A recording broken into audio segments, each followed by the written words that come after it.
project manager, and when I say here the CRA, you can move up being a senior CRA, a lead CRA.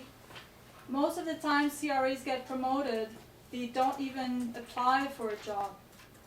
You get there, you do a job well, and they ask you, we need someone to manage a team of CRAs, you want to become a senior CRA. Some people love it, some people don't. They prefer to work from home and have their liberty. But there's a lot of movement in CRA positions. It starts at $60,000 approximately. It's rare nowadays they will offer $40,000 unless it's for a CRO, but usually pharma companies pay really well. It doesn't make a difference whether you're an MSc or a PhD, your startup salary. However, usually 6 months after you're hired, they adjust your salary in consequence. Sometimes they hire people as on a contractual basis. The only reason they do that is to see if you're able to do the job. Most people get hired on a contractual basis, and 6 months they're permanent employees. So if you see contract, go for it and apply. Okay? And we've done it many, many times. I've hired people, I've interviewed a lot of people, and we've done it many, many times. Sometimes 3 months. This person is so good, let's give her or him permanent employee status. Project manager.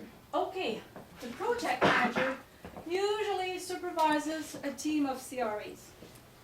So, of course, if you've been a CRA before, it helps. How can you manage a team of CRA if you don't know what the job entitles to? Very challenging. A lot of people want to become a project manager as soon as they get out, but it's better to learn the basic and the struggles and the challenges. So when you become a PM, you already know what's going on. You already dealt with crisis before, and you know exactly when someone is having a struggle at a hospital with a doctor and a nurse who knows exactly what they're going through. So you're much better equipped as a PM if you've been a CRA before. You could be, but the people I've seen coming in as a PM, it was kind of rough. You can make it, but my opinion, learn the basic because no one will ever get that away from you. Project manager, mainly office-based. You don't travel a lot. You manage all the study sites for Canada. CRA, you're confined to a region. Project manager, you have the country. CRA or PM, you usually work on 8 to 10 studies. Okay? You work on a lot of studies.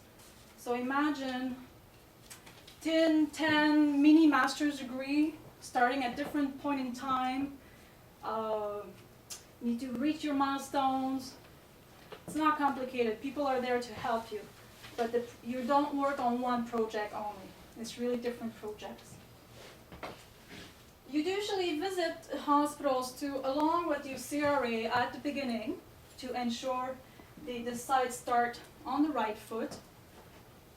And then you review the visit reports of the CRA. Your job also is to coach, teach, communicate. You want your team to be the best team, because if they do well, you do well. And the VP looks good, and that's the most important down the road. Okay? Next slide. Here, I put also your main interaction as a CRA is really nurses, doctors, pharmacists, and other project managers.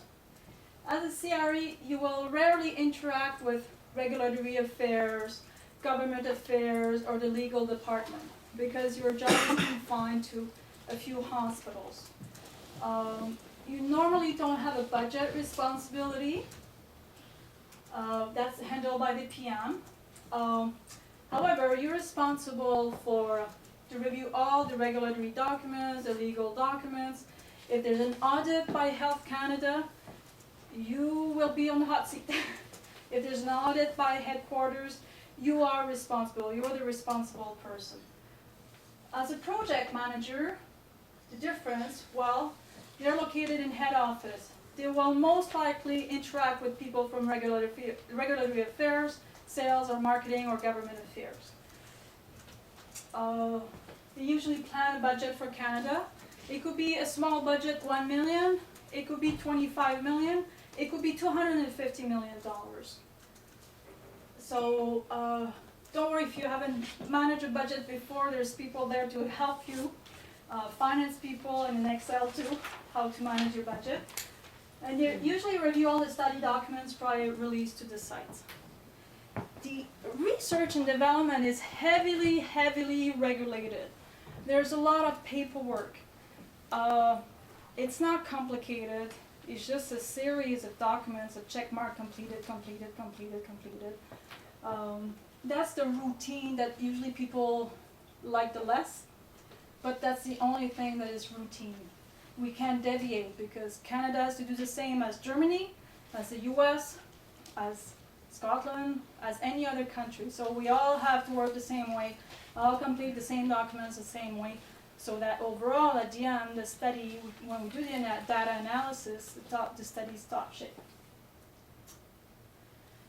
What are the skills required? If you look at all the job descriptions of CRAs on LinkedIn, My Pharma Careers, on any website you go to, you will see that there's a lot of soft skills. You need your science background, but even if you work in immunology, you may be hired to work in multiple sclerosis. It doesn't matter. You have your science background, it's enough to get a foot in the door.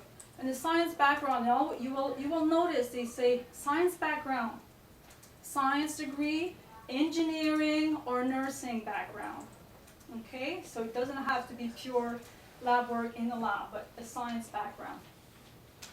The disease area is irrelevant. If you happen to work in your disease area, it's great. It's like a little comfort zone, but it's not a must. The interpersonal skills, because you get to deal with a lot of people, and 98% of people are great and fun to work with, and there will always be a little small number of people is a bit more difficult, but the good people compensates for the rest. And you need to be able to convey company news and company requirements and having people to work with you. Verbal and written communications, because it's important that when you write, it's very respectful, polite, business, to the point, and no personal comments. Problem-solving skills, because even though you plan, you will always need a plan B and a plan C. There will always be something that comes out, oh my God, I didn't think about that. What happened? You need to be quick and come up with a solution. Usually your project manager is there to help you. Attention to details, obviously, because a mistake from someone could, and I can tell you, we've done a study once that half of the patients in Canada were not eligible for statistical analysis because we all got it wrong. The CRE, the PM, the doctors, and the nurses, because of one little requirement into, I would say, addressing signs and symptoms in an urticaria study. We failed, and Canada never fails. Canada is always the best country in terms of recruitment and data quality. We failed because of one mistake. I didn't lose my job, but we all felt bad about it. But that's why the attention to detail is very, very important. And most of the time, you always ask people to double check your work. Can you check my work? Can you check my work? Two sets of eyes are better. Multitasking, like I said earlier, 10-mini master's degree. Negotiation, because often you'll be with a nurse. I've done this for 10 years. No one ever asked me that. Why are you asking me this? You can't say, well, because it is so. You have to be, able sometimes to use fine skills and when to push, when not to push, maybe not argue. Sometimes a doctor comes in, he's mad at someone because he had a bad day and he sees you and he explodes to you. So it happened to me, and so you let him vent, right? And sometimes it's not a good time right now, but I'm asking him about this. I'll wait the next time I see him, okay? So this is like unwritten, right? Organizing conflict resolution, definitely. Like I said, most people are great. Most people want to do well. The experience in disease area can be learned, okay? So don't worry about that. Your science will get you into the job. Here I've put the Association of Clinical Research Professionals, the ACRP. If you've never done research, you don't interact with people in research, strongly recommend you go on this website to learn what good clinical practice is, ethical considerations, ICH, Health Canada, FDA, the whole series of how to run clinical trials and drug development is before you go to a job interview. It's very important, okay?